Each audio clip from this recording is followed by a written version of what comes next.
Hey everybody, I'm JR, co-host Spares Under Review. I'm an 80s baby, Stacy's an 80s baby. She's 88, I'm 85.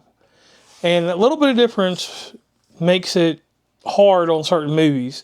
But when we put on this movie, Howard Duck, considered to be one of the world's worst movies ever, the first Marvel movie that gained notoriety, and it even had George Lucas from Star Wars attached to it, because he presented the movie, obviously. Had Leah Thompson in it, Tim Robbins, and a whole bunch of other people.